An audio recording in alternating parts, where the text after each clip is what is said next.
all the things that need to be done for this task to happen, what is within my control?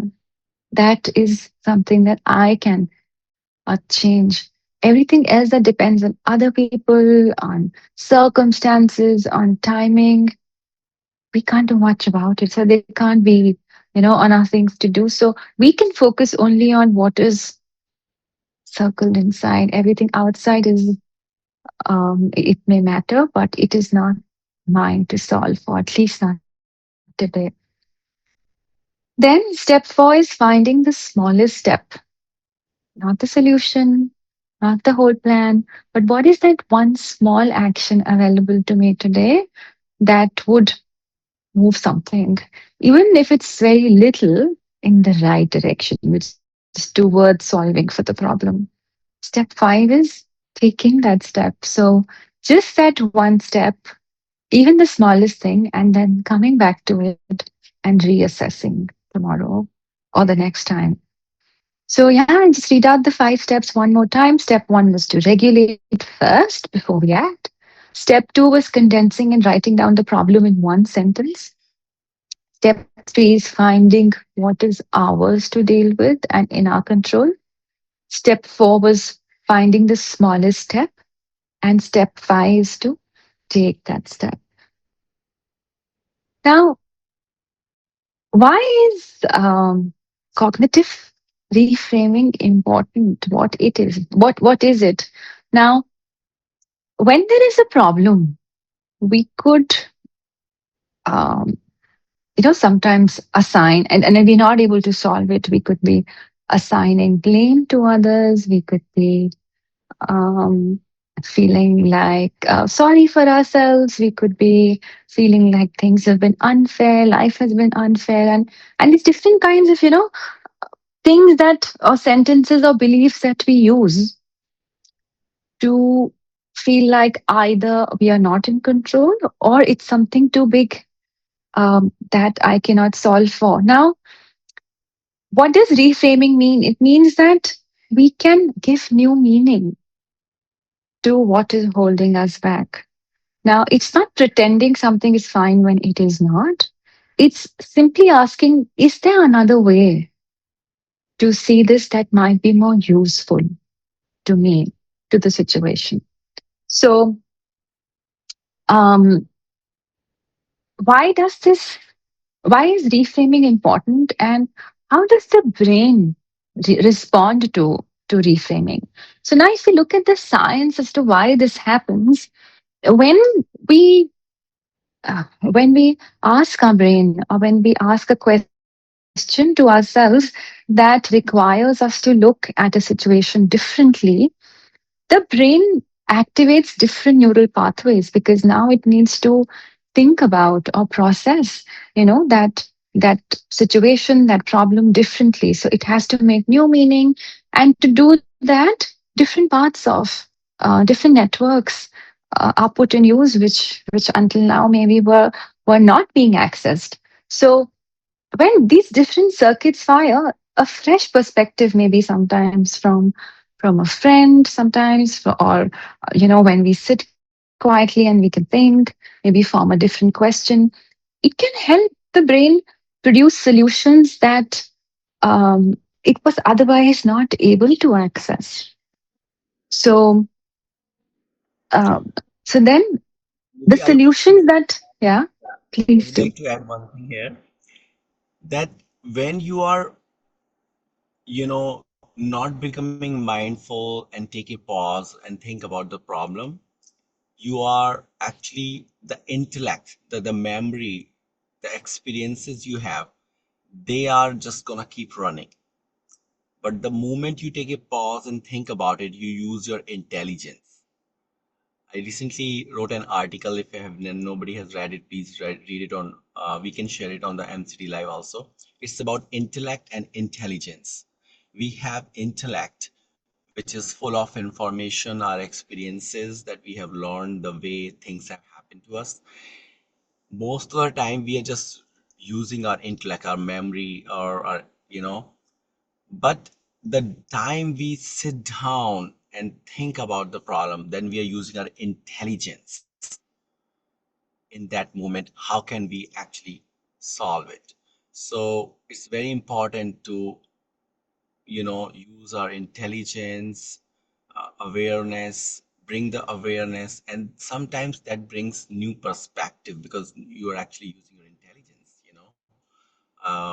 not just running on the uploaded softwares that you had from whatever experiences you had. We all have an operating system, and that operating system might have core beliefs which could be negative, like like you have a core belief, I'm not good enough, or I'm not a good problem solver, or I'm not perfect, or I'm not accepted, I'm not loved. So when you are not mindful, all these negative kind of cognitive beliefs that you might have developed, or like black or thinking black or white, or catastrophizing things, if you have those kind of thought processes, they will decide what happens to you because you're not mindful. So automatically those cognitive framing has happened, which has complicated the problem or the situation. When you become mindful and you start cognitive reframing, you bring them back into perspective and seeing the situation, if it is really that bad, or is it our mind is making it feel very bad, or feel like it's almost not doable, or we are procrastinating, not even paying attention or investing ourselves in helping that problem. So that's why I feel that cognitive reframing is important, because we might be running these old scripts which have not been helping us. And if we are not mindful of those scripts that are running in our mind, then we'll never be able to come out and improve uh, ourselves. What do you think? All right. And you're right. We sometimes don't even realize that we are doing that. So we could be holding such strong beliefs about ourselves, others, the world, the problem itself. That could be the only thing coming between us and the solution. So spending time in understanding what we are believing about this situation, about this problem becomes imperative to solving it. And some questions to ask yourself: what is the one other way to look at this? So, with not imposing restrictions as to when you think of solutions, being really creative and looking at your problem at least one other way. You could ask, what is this asking of me rather than doing to me? So this shifts us from victim mode to, something where we can make meaning out of a situation. It gives us a new direction. Then you could ask, and this one I feel is really helpful sometimes: what would I tell someone I love if they were exactly in this situation? So that's one question to ask. You could even ask if my life was a movie and I was the protagonist, if the audience is watching me, what would they like me to do? If I'm the hero of my story, how am I how am I to behave? You could ask yourself, what would I do if there was no fear? So these questions can generate, or they can bring up ideas that perhaps we haven't looked at or had the courage to look at, or had the self belief to look at. So when we find the capacity to put away, at least for some time, beliefs that restrict us, then we can look at a problem with new eyes. Yeah, and before we go ahead, I'd also like to share the presentation.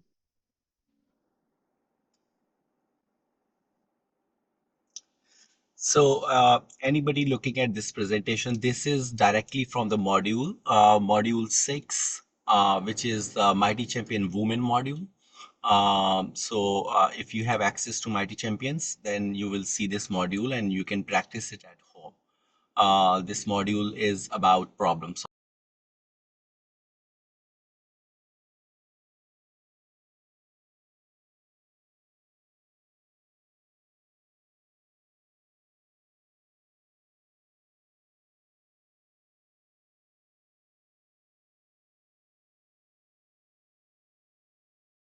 is that is in our control vis-a-vis what is not. And we need to do that really honestly. Third is to generate options without evaluating. Now, we saw why when the brain has new ideas, it finds more empowerment. It feels more enabled to do or to take steps. So think, there are different exercises which can help us with this. Just out of the box thinking, evaluating without imposing too many restrictions, even writing down impractical solutions to the problem, and seeing what you come up with. Fourth step is to choose the most valued aligned option. So, what speaks the most to me? Which is it where I feel like it's true to who I am, true to what I want, it's authentic is one factor to consider. And then the last is to define the next physical action. Not be just one thing that is in your control and that you can do today to solve for the problem. So taking one step in the right direction can help build momentum. Now we come to um, cognitive reframing. And as we said, it's not taking a positive spin. It's not making the brain believe something it feels is a lie. It's just finding an interpretation or giving it meaning that is equally true and more useful. So the brain understands things from the interpretation, the meaning that we give it. So yeah, finding another meaning and giving one which is more helpful for the mind. Now, what are these cognitive distortions? So let us see some of them. One is catastrophizing. So we look at the worst case situation that can come out of it, and we treat that as the most likely. So, my boss is quiet. Maybe she wants to fire me today. Now, how can we solve for this distortion? How do we change it? By widening possibilities. Now we can at least tell the mind, okay, this is not the only thing that can happen or that is going on. Maybe my boss is having a bad day. Maybe there are 15 other things that I can find in this situation that could be probably true as well. So, um, while if you have been thinking about the worst case, maybe it's also thinking about the best case. Maybe you're also thinking about different things that come in the middle, and then telling yourself that this is not the only thing that's likely to happen. Second distortion would be all or nothing. There's no middle ground. I lost my temper, I'm a terrible mother.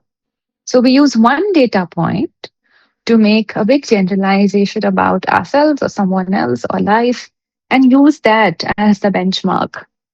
So being aware, how do we change for it? We become aware and we do not let one incident create an entire narrative. So then what we do is we say, okay, I had a hard moment. It's not a judgment on me. It does not define me. It does not make the entirety of me true. Third distortion is reading others' mind. So we say that because this happened, it definitely means this about the other person. She didn't reply, she's upset with me. So we look at what has happened and then we use that to say, okay, this must be the reason why this person has done something. But we should know that we cannot read minds. We are not mind readers. We know that she didn't reply, but we do not know that it's because she's upset with me. So not filling blanks with stories that are made up. The fourth distortion is personalization. So something goes wrong and the entire responsibility is mine. The whole evening was ruined because I was in a bad mood. Now, while we could have contributed to something, I think it might be too egotistical to believe that it's only our doing. Um, how do we reframe? We take our part, and maybe we can assess that honestly, but we don't make this all about us. Yeah, I was struggling, but there were others too who were making choices about, what to do through that time, and were also in their own ways responsible. So not believing that it's just entirely my doing, my responsibility. Yeah, we should take onus for what we've done, but not making it about myself. And the last one is emotional reasoning. So, feelings being treated as facts. I feel this way, so I must be this way. If I feel not very confident in delivering, a presentation tomorrow, it must mean that I'm incompetent. So, using how we feel to uh, to express that as a fact, as if that's what's real. So then, how do we reframe? We ask ourselves, is this a feeling or is this a fact? And separating one from the other. So if I'm feeling anxious, yes, that's true. I am feeling anxious.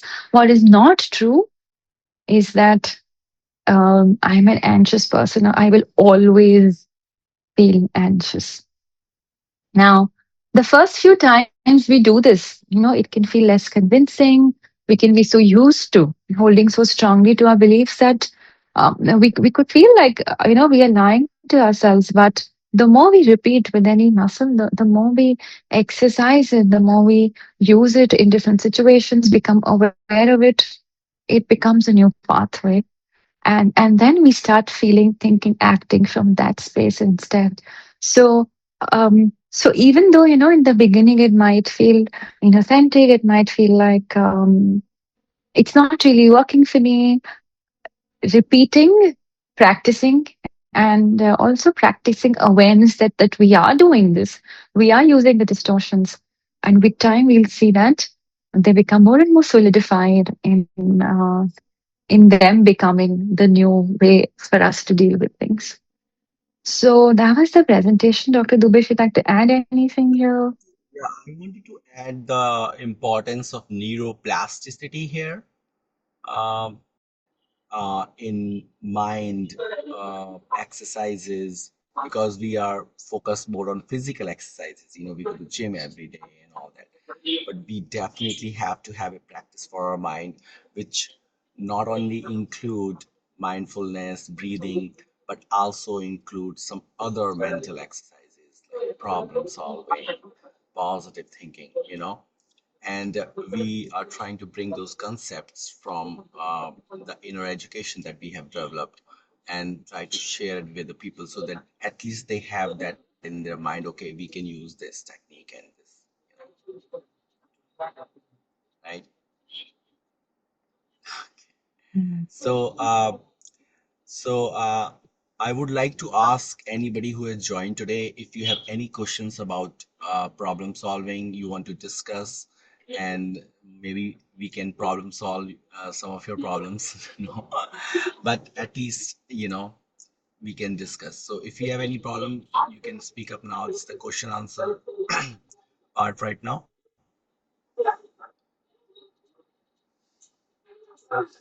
Yeah, if there's anything anyone would like to share, their experience, something that came We up have for lots of them. new guests today.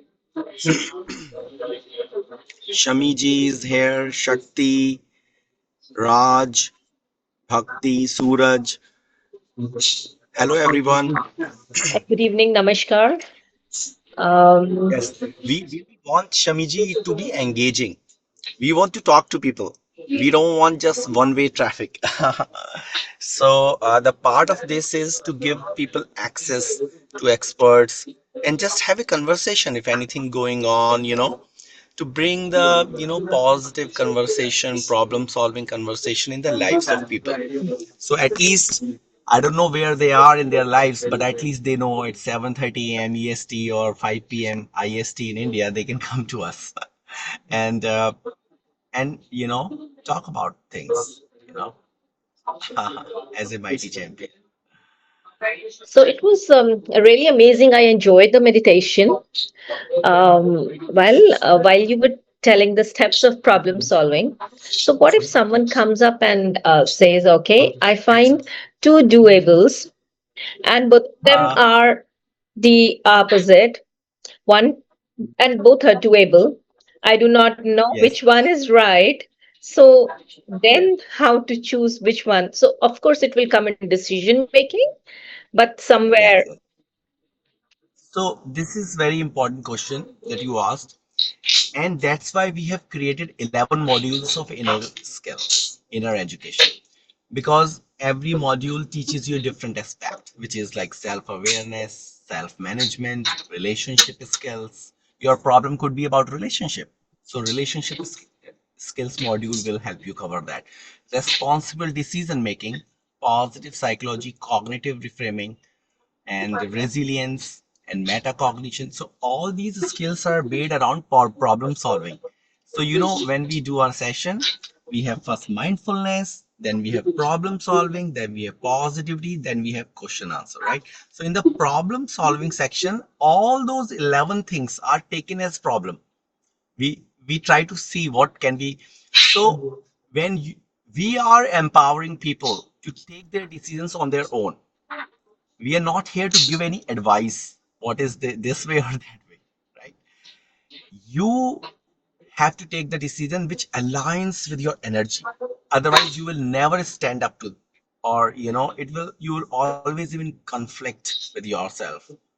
You may take decision based on what other person is doing. You may be noticing while you become more and more knowledgeable and you practice these things, you will notice that there is a black and white thinking going on inside you or in other person.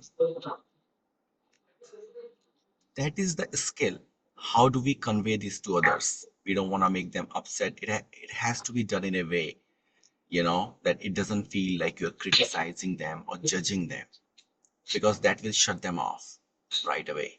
So there is a skill how you do that, and then we talk about these skills and relationship skills and conversation and all that.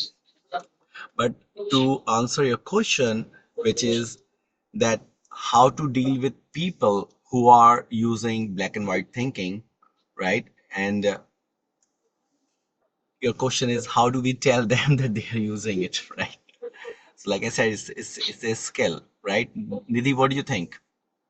Yeah, I think How to that tell someone uh, using black and white? I think before, Uh-huh. before we tell someone, I think anything that we are, as Dr. Dubey said, anything that we are learning is really and to first solve for these within ourselves, because this could become part of a problem that you need to solve. This could be one of the factors in how you think about solutions, that okay, this person that I'm dealing with, this situation that I'm confronted with, I need to deal with someone who engages in black and white thinking. So what are the creative ways in which I can deal with this? And that's part of cognitive reframing, that we can control what we can control.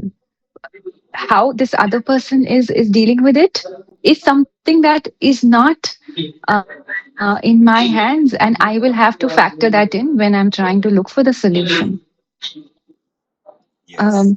We so really need really making this about We also need to make sure that other yeah. person be receptive and see you in that perspective also. If the other person always see you as like you are always giving advice, you don't understand, you don't listen, then your advice or your effort will actually go in different direction.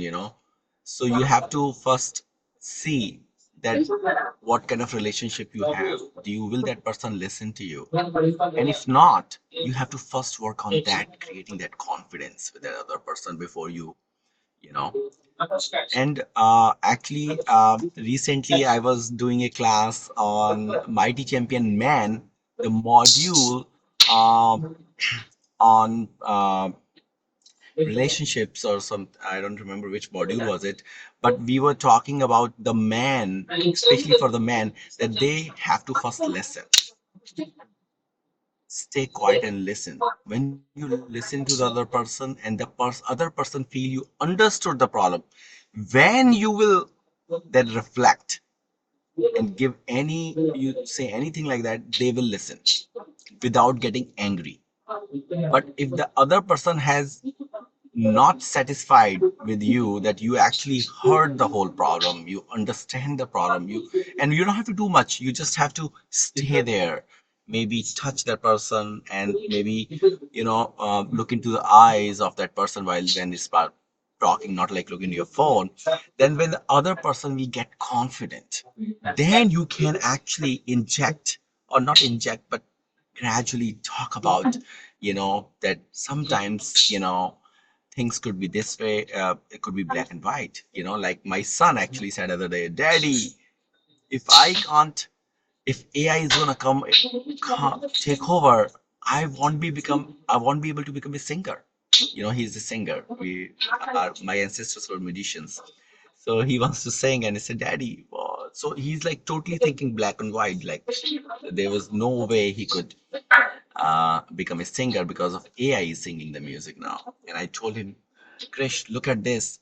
When we go to store, we see all kind of organic food, right? It's very costly, organic. Maybe in future, when humans will perform, it will be more um, like cherish. People will cherish that more, or maybe come to see human performing. We don't know, so don't think like it's all gonna be like black and white thinking. There's another question. I think when the person is calmed down, we can explain the patterns of things. Yes. So how do we make the other person calm down? If you are a therapist, I don't know if some of you are therapists, but if a therapist is listening, I'll tell you, when you go to see a therapist, or when a patient comes to see you in the office, like I'm a psychiatrist, a patient's sitting with me, in the office, my nervous system is talking to my patient's nervous system. I'm telling you. And we can co-regulate. My energies and my demeanor and my aura will communicate with that person. So how do we make the other person calm down? That's also a skill that we can learn. We can transfer the calmness from our body language, from the way we are thinking, loving, kind, forgiving, relaxed when we are. You will see that other person will be able to calm down better. But if you are in a rush to solve the problem and not able to listen, the other person may not be able to calm down. So first you have to calm yourself down, not in rush to just solve the problem and go to the next. Give the time. Let the person, when your son or your child is talking, complaining, listen to them, right? When you listen to them, then they calm down. Then you can talk further. Then you open the platform for, talking further. Thank you for asking nice questions, uh, SM Shakti ji. Uh-huh. Yes, yes. Any more questions? Um, I see Suraj is here, Raj is here, and our favorite Nidhi is here. There is another Nidhi. Bhakti is joining us from Dubai, right, Bhakti? I'm always picking on Bhakti every day, right? Hi everyone.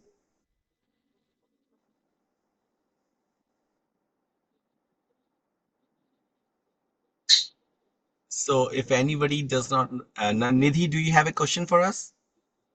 No. No. Okay, great. Thank you.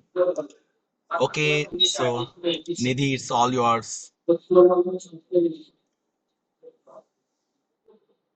Uh, Okay, we are nearing the end of our session, and thanks for everyone for being here, for participating. Maybe we can end with just a small um, practice to reconnect and change some beliefs about ourselves. So, quick 2 minutes mindfulness practice, closing your eyes. That feels okay. Lowering your gaze and taking just 5 breaths in awareness.